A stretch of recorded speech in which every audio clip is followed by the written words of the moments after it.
It's like you can't fathom how much destruction your eyes can actually lay upon. It's been another deadly year for humanitarian aid workers as violent conflicts rage around the world. One syringe will be enough to treat just about the largest bleed that you could imagine. How a gel made from an aquatic plant can stop severe bleeding.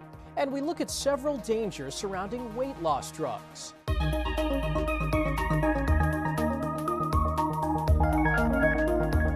Welcome to Eye on Health, where we focus on stories that affect your physical and mental well-being. I'm Michael George.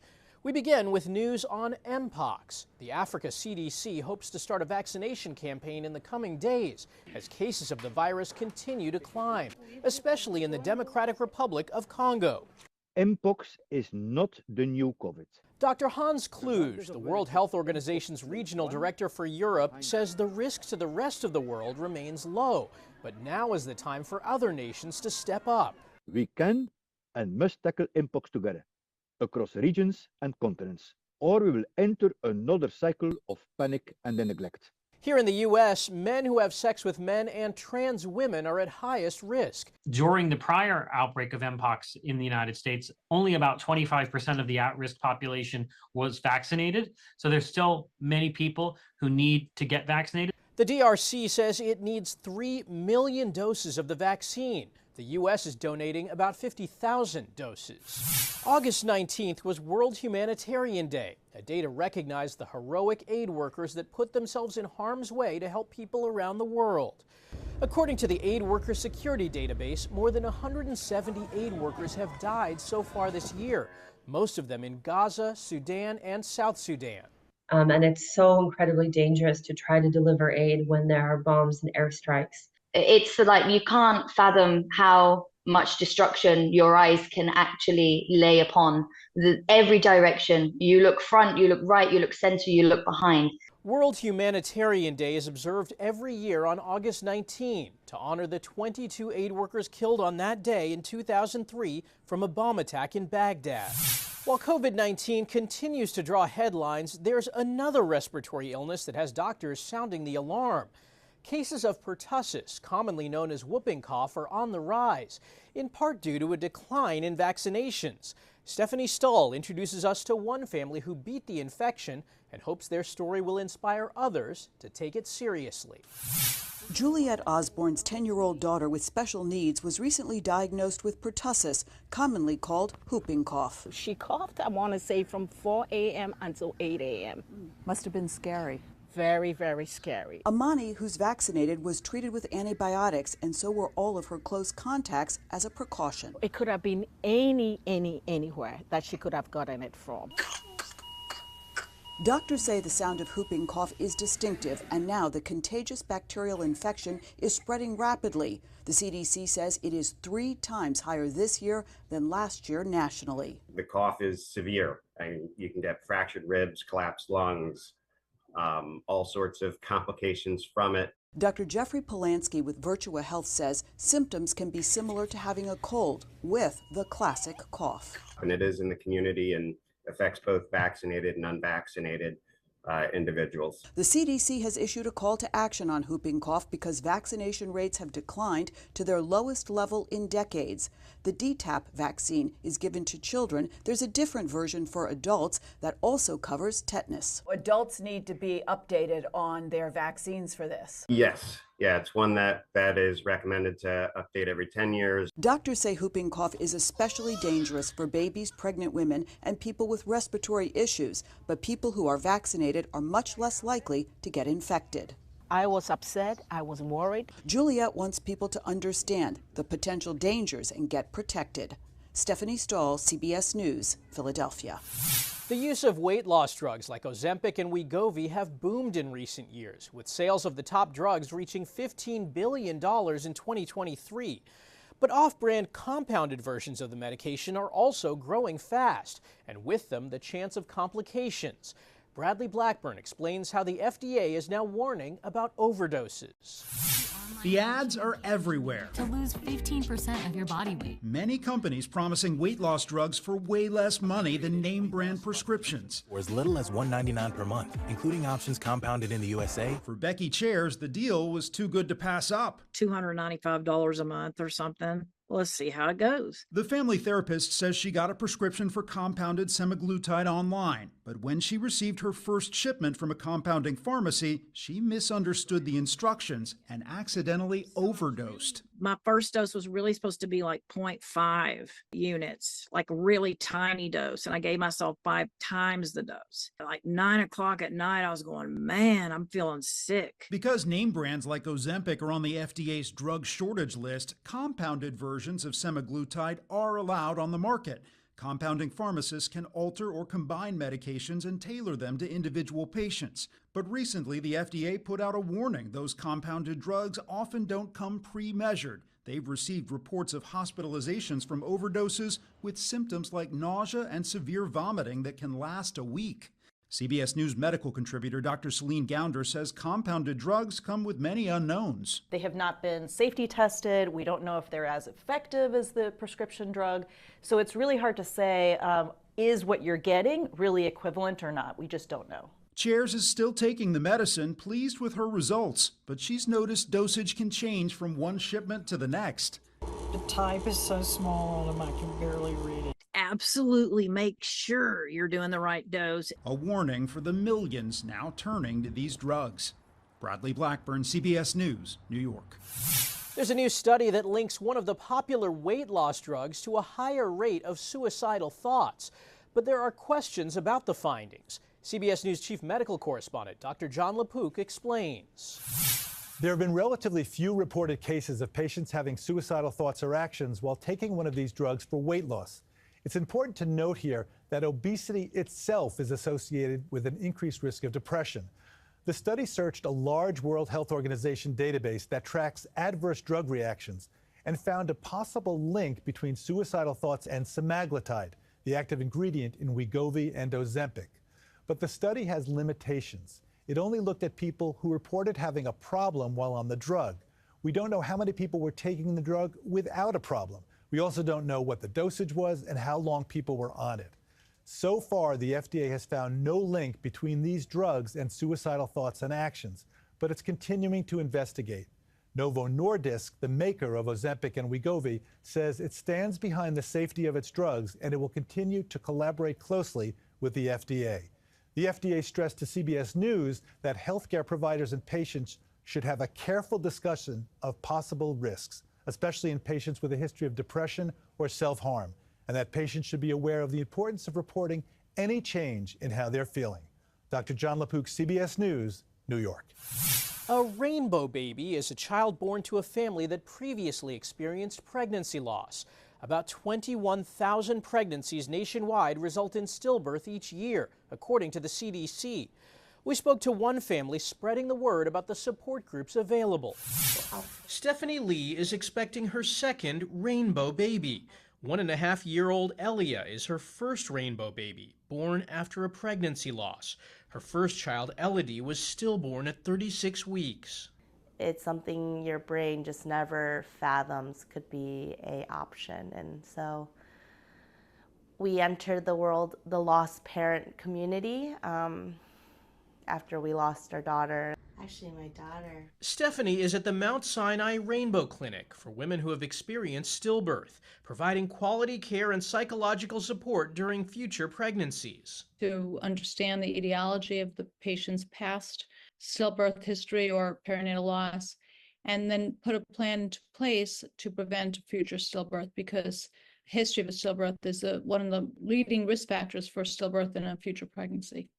I was recommended to do a pre-conception consultation, and it just put this reassurance and hope in our family. Complications that were overlooked in Stephanie's first pregnancy were discovered. The clinic also helps reduce fear and anxiety. We have built into our program a social worker who is really amazing and meets with the patients. We've also started a peer support group. I think also advocating when you're pregnant to have access to frequent monitoring is so important. Our patients know that if they're concerned at any time that they can come in and have an ultrasound. Every single team member at the clinic is sensitive to the fact that this is a hopeful but scary journey. Stephanie says the journey for every parent who's lost a child is unique. We love and relish any opportunity to share about Algae and her impact on our lives. She wants other families to know support is available. Coming up, how to prepare for healthcare costs in retirement. And this plant-based gel can stop some of the worst types of bleeding. We'll show you how.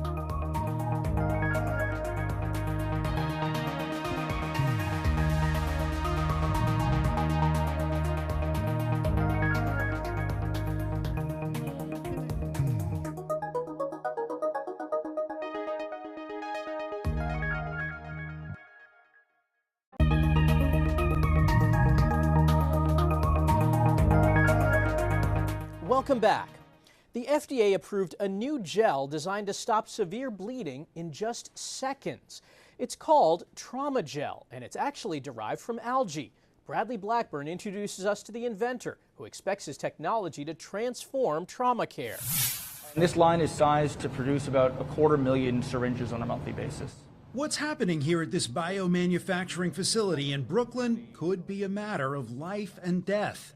Inside these syringes, a new potentially life-saving gel that can stop severe bleeding in seconds, called Trauma Gel. One syringe will be enough to treat just about the largest bleed that you can imagine. Gunshot wounds, stabbings, motor vehicle accidents. Cressalon CEO and co-founder Joe Landolina launched the company out of his NYU dorm room in 2010, when the young scientist stumbled upon a gel that stuck to his skin. I had this idea that what if you took that gel and put it into a bleeding bullet wound to get a patient from point A to point B without them bleeding out? The gel is made from algae and has the consistency of hummus. Once it comes into contact with a wound, it forms a mechanical barrier against bleeding, and no manual pressure is required. Blood loss in traumatic wounds is responsible for more than 35% of all pre-hospital deaths. A product like this that's able to stop bleeding quickly and effectively can save countless lives. Trauma Gel is the company's second FDA clearance. It already has a hemostatic gel to treat minor cuts and scrapes and a veterinary gel for pets. This product for animals is being used a lot already, and people may not even be aware of it. Exactly. Federal go-ahead for this new product is based on preclinical data. Landolina expects to roll out Trauma Gel to hospitals and EMS teams later this year and hopefully start saving lives. Bradley Blackburn, CBS News, Brooklyn. Emotional support dogs are often used to help veterans and pediatric patients. One program in Southern California is using them to help prison inmates. This special canine named Mello was initially trained to sniff out narcotics, but was later assigned to the Therapeutic Inmate Management Unit for the Sheriff's Office. The 2-year-old Labrador Retriever goes on daily walks through the Todd Road Jail in Ventura County, where he brings smiles and comfort to prisoners. It's nice to get any little bit of peace of mind you can get in here. 1/3 of the inmates there are dealing with a psychiatric disorder. Officials say Mello's presence has led to fewer psychotic episodes and outbursts at the jail. They're more willing to let us help them. I've seen fewer fights. The program's goals are to help the inmates become competent to stand trial, make their way through the court process, and ultimately be released back into society. Scientists say the warming climate is creating a longer mosquito season, which could increase the risk of disease. Natalie Brand looks at ways to protect yourself. This park is buzzing with a common pest. They've been definitely more aggressive than they have been in the past. As you can see, he's scratching. Mosquitoes preying on children, pets, and adults. It's hard to even come out to the park and play. Climate researchers say the warming weather is prolonging the number of mosquito days across the U.S. Every day when we go to that park, I will come home with at least 4 or 5 bites. The bite's not just uncomfortable, but can pose health risks. The CDC issued an alert this summer about dengue virus, with some local cases in Florida. And human cases of West Nile virus, the leading cause of mosquito-borne illness, have been reported in 30 states this year so far. Mosquitoes are bad this summer. I can just tell you my personal experience, they're everywhere. Dr. Glenn Wortman with MedStar Washington Hospital Center says while the risk of getting sick is still lower in the United States, the best prevention is to avoid getting bitten. What should parents be doing to keep their kids safe? You want to look around, see if there's standing water around your own house. The mosquitoes don't need much. It could be a toy in your yard, an old tire. Anything with standing water in it, the mosquitoes can lay eggs in. The CDC also suggests covering your arms and legs if you're going to be outside at dusk and choosing an insect repellent with EPA-registered ingredients such as DEET or picaridin, and wash it off when you return inside. These moms are ready for mosquito season to bug off. Natalie Brand, CBS News, Washington. Record numbers of Americans are hitting retirement age this year. The Alliance for Lifetime Income estimates about 11,000 a day are turning 65, and millions of them will start using Medicare. CBS News business analyst Jill Schlesinger says people receiving government health insurance still need to plan for major medical expenses. 65 million Americans currently receive Medicare for health coverage, but still face plenty of out-of-pocket expenses. A new report from Fidelity Investments reveals that a 65-year-old retiring this year can expect to spend, on average, $165,000 for health care and medical expenses throughout retirement. That number has more than doubled since 2002. Those expenses include premiums for Medicare Parts A and B, prescription drugs, and other costs like co-payments, co-insurance, and deductibles. The number is expected to go up about 5% every year, so people who are currently working need to plan for these expenses now. If your company offers it, enroll in a high-deductible health plan paired with a tax-free health savings account. If you leave your job, you can take your HSA with you and even use it decades in the future. If you don't have access to these plans, consider creating a separate investment account reserved just for health care. Putting a little bit of money away every month can help make sure you're covered during retirement. In New York, I'm CBS News business analyst Jill Schlesinger. After the break, one man is using his own pool to teach others like him how to swim. And the life-saving protocol for heat illness that only a few states require.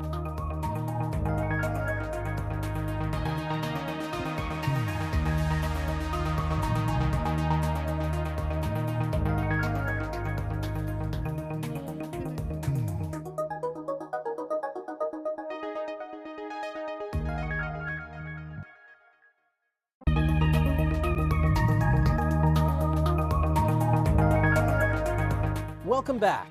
People of color have historically faced greater barriers when learning to swim. Recent stats show about 26% of black parents and 32% of Hispanic and Latino parents never learned to swim. That's compared to less than 4% of white parents. Elise Preston tells us how one man in Los Angeles is trying to change all that by offering lessons in his own backyard pool. This isn't your usual swim class. Take your time and back the steps and go slowly. And Conrad Cooper isn't your typical instructor. Why are you kicking so fast? You in a hurry? You have a date or something? For 3 decades, the 70-year-old has been juggling tens of thousands of little ones, teaching them to swim in his backyard saltwater pool. It was about getting kids who initially looked like me to get comfortable in the water. Diversity in aquatics is lacking. Cooper took note when his own nieces started swim lessons 30 years ago. So he dove into teaching. Do you think the fact that you are black, do you think that helps the children trust you a little bit more, that it helps the families trust you? Absolutely. Often they've been someplace else, they weren't treated quite the same way, in a different kind of environment, not like this. That reflection is desperately needed in a world where children of color face greater safety risks in water. When you look at the numbers, black children are 7 times more likely to drown in a pool. Absolutely. That's heartbreaking. It is heartbreaking. And I'm helping to get them out of that particular situation where they're now safe and comfortable in the water. A heartbreak Cooper's wife and business partner Londa Parks knows. Her own brother drowned when she was just a toddler. He was just 8 years old and he didn't know how to swim. Cooper's presence puts both 4-year-old Bodie and his father at ease. I got your back. You better stay there. I think he could view Conrad as like an uncle. It's a reflection of how I grew up and what, and how I learned to swim. Davina Jackson's children inspired her to take the plunge at 37 years old. It was an amazing feeling. Like, I don't have to have the fear that something's going to happen. When you look at how many people of color around the country are not swimming, what is your biggest hope? That they continue to find somewhere where they can have access to a pool and learn better swim lessons in communities that are underserved. While it took some coaxing at first, this group of kids ended the week with some smiles and a sense of achievement. Elise Preston, CBS News, Los Angeles. When you call 911, you expect the ambulance to rush you to the hospital. However, when it comes to extreme heat illness, doing that could actually jeopardize a life. National recommendations call for cooling patients first before transporting them.